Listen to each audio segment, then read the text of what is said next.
उनको जो है ना, जैसे ही इस तरह के धमकी भरा वातावरण बनाया जाता है, जैसे ही कहीं पत्थरबाजी होती है, जहाँ पर इन चीज़ों की योजनाएं बनती हैं, जो बनाने वाले हैं उनके खिलाफ कोई घटना करने से पहले ही कार्रवाई हो जानी चाहिए। हमारे धैर्य की बार बार परीक्षा न ली जाए और इसके लिए स्थायी और उचित प्रबंध करने अति आवश्यक हैं। उस बात के ऊपर जो है वहाँ पे सरेआम उसकी वीडियो बना के गला काटा जाता है, तो इससे बड़ा जो है इस देश के अंदर और अधर्म का कार्य कुछ हो नहीं सकता।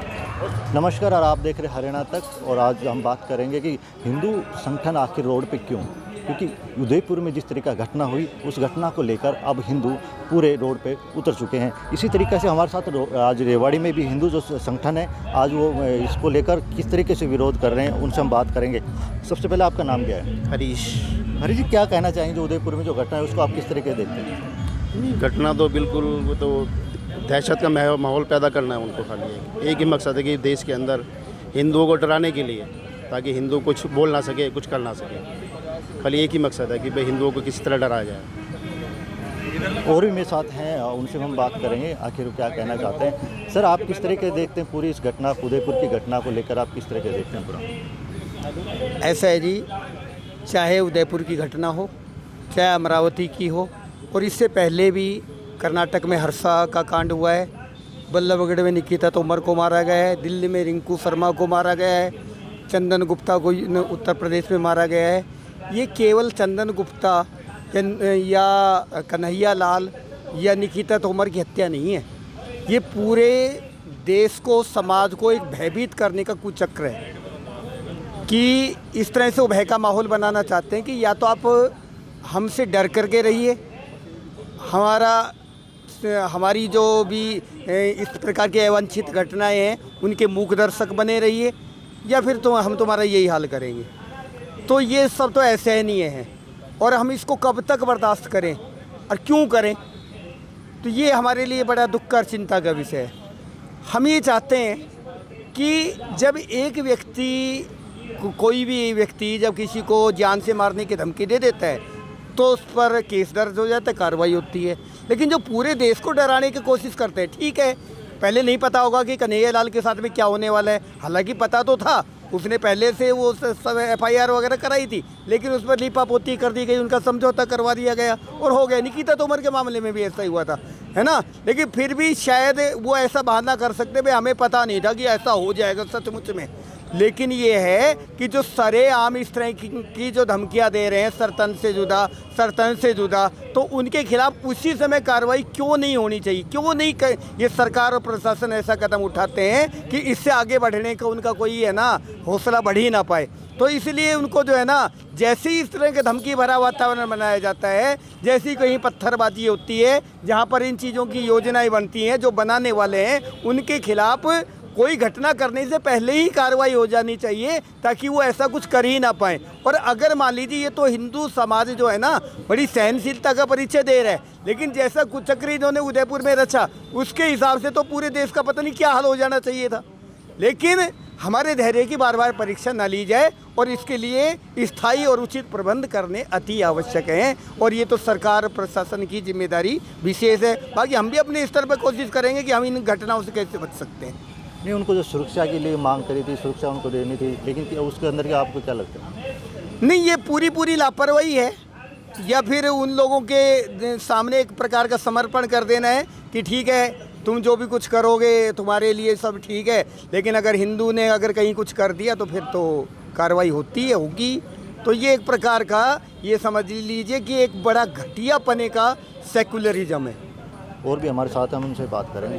आप किस तरीके से इसको पूरे घटना जो देख रहे हो उनको, क्योंकि जिस तरीके पहले धमकी दी गई थी, व्हाट्सएप के ऊपर धमकी दी गई थी, लेकिन उसके बाद भी उसके बाद सरकार को ऊपर किस तरीके देखें? जी, ये जो है, मैं तो इसको कट्टर जो है आतंकवाद जो है, इस्लामिक आतंकवाद के नाम से देखूंगा, क्योंकि एक जो उनका जो नज़रिया है देखने का कि सिर्फ जो है अगर कोई भी उनके धर्म के अंदर अगर सच्ची बात भी बोलता है और उन्होंने उसका विरोध कर दिया किसी व्यक्ति ने, जैसे कि नुपुर शर्मा जी ने जो है एक सच्ची बात बोली थी कि भाई ये जो है मोहम्मद ने 6 वर्ष की आयु में शादी का कॉन्ट्रैक्ट किया था और 9 वर्ष में उसके साथ उसने सेक्स किया था। ये बात बहन नुपुर शर्मा ने अपने मुंह से कही थी। उसके बाद में इन्होंने पूरे भारत के अंदर इसका विरोध शुरू किया। भाई विरोध कर दिया कोई बात नहीं, उसका जो है नुपुर शर्मा का अगर कन्हैया लाल ने समर्थन कर दिया तो कौन सी उसमें गलत बात थी? ये बताइए, प्रमाणित कीजिए कि आपकी किस जो पुस्तकें हैं, जो धार्मिक पुस्तकें हैं, जो इस्लामिक समाज की, उन पुस्तकों के अंदर ये बात लिखी हुई है कि उन्होंने 6 वर्ष की शादी में, 6 वर्ष की आयु में शादी के लिए कांटेक्ट किया था और 9 वर्ष में सेक्स किया था। यही बात नुपुर शर्मा ने बोली थी, कन्हैया लाल ने इस बात का समर्थन किया था। उस बात के ऊपर जो है वहाँ पे सरेआम उसकी वीडियो बना के गला काटा जाता है। तो इससे बड़ा जो है इस देश के अंदर और अधर्म का कार्य कुछ हो नहीं सकता। और सरकार जो है आज इस चीज़ को पता नहीं कैसे मौन दृष्टि से देख रही है कि इतनी बड़ी घटना की एक वीडियो बनाई जाती है, उसके अंदर साफ जो है उसके सरेआम काटते हुए दिखाया जाता है। उसके बाद एक दूसरी वीडियो आती है जिसमें कहा जाता है कि प्रधानमंत्री तेरे तक भी ये चाकू पहुंचेगा, उन्हें नुपुर शर्मा तक भी ये चाकू पहुंचेगा। तो इससे बड़ी जो है घटना जो है इस देश में हो नहीं सकती। हम मांग करते हैं कि तुरंत जो है इस तरह की जहां से ये सोच पनप रही है, जो मदरसों से, मस्जिदों से जहां से ये बात पैदा हो रही है, वहां पे तुरंत प्रभाव से रोक लगे। और जो भी व्यक्ति ऐसे जो कट्टरतापूर्वक बात करता है उसके ऊपर कड़ी से कड़ी कार्रवाई हो, उसको फांसी तक का प्रावधान इसमें किया जाए। और रही बात हमारे हिंदू समाज की, हम सब हिंदू हैं, ना सरकार पे निर्भर है, ना किसी संगठन पे निर्भर है।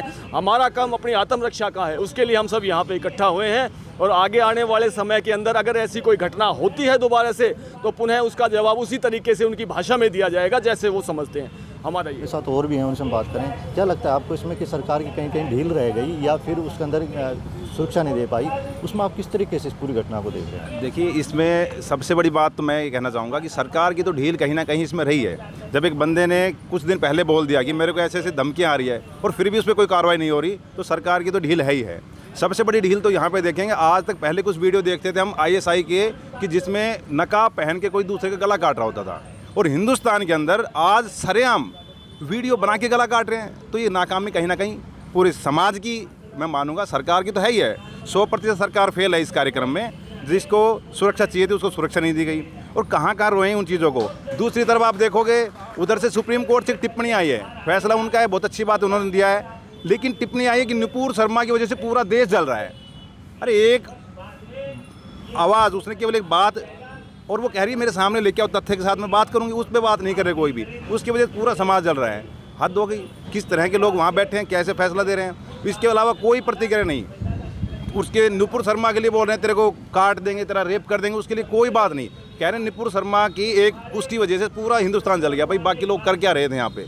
और जिस तरह से ओपनली सरेआम गला काटने का काम हो रहा है, तो अभी नज़दीक में 2 घटनाएं हो गई है, और फिर भी अगर प्रशासन कुछ नहीं कर पाता है तो इसमें सरेआम प्रशासन की ढील है। और हम उसका केवल और केवल शांतिपूर्वक तरीके से यहाँ पे विरोध प्रदर्शन कर रहे हैं। नहीं तो हमें भी हो सकता है प्रॉपर्टी जलानी चाहिए सरकार की, तब सरकार को कुछ समझ में आए। और मेरे साथी उनसे हम बात करें, क्या कहेंगे आप इस चीज़ पे? मैं आपके चैनल के माध्यम से सिर्फ सुप्रीम कोर्ट को बोलना चाहता हूँ कि आज इस देश का उच्चतम न्यायालय हिंदुओं के ऊपर ये तय करता है कि दही हांडी की ऊंचाई क्या हो।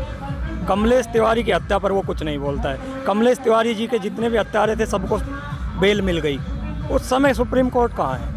सुप्रीम कोर्ट अगर ये कहता है नुपुर शर्मा पूरे देश की जिम्मेवार है, तो जब हिंदुस्तान और पाकिस्तान का बंटवारा हुआ उसका जिम्मेदार कौन था? कश्मीर के अंदर जितनी भी हत्या है उसका जिम्मेवार कौन था? सुप्रीम कोर्ट ने कभी कोई संज्ञान नहीं लिया। सुप्रीम कोर्ट केरल के ऊपर कोई संज्ञान नहीं लेता। सुप्रीम कोर्ट बांग्लादेश के ऊपर कोई संज्ञान नहीं लेता। सुप्रीम कोर्ट बंगाल के ऊपर कोई संज्ञान नहीं लेता। ये बीजेपी वाले अपने आप को अगर हिंदूवादी कहते हैं, तो इलेक्शन के बाद बंगाल में जितने हिंदुओं की हत्या हुई उनके खिलाफ इन लोगों ने क्या कर दिया?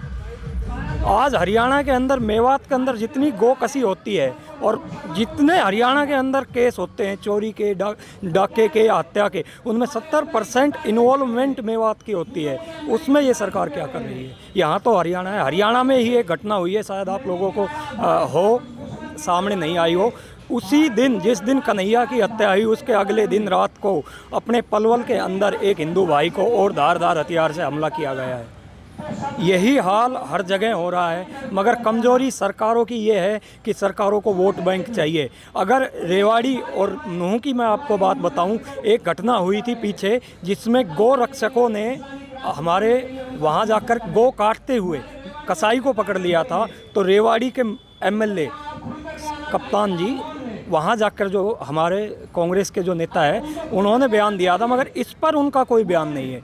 दुष्यंत चौटाला जी ने उस पर बयान दिया था, मगर इस पर दुष्यंत चौटाला जी का कोई बयान नहीं है। मैं उनसे ये कहना चाहूँगा, अगर ये हमारे नेता है, हमारी वोट चाहिए, हमारे आदमी है, तो इन पर भी कुछ बोल कर दिखाऊँ।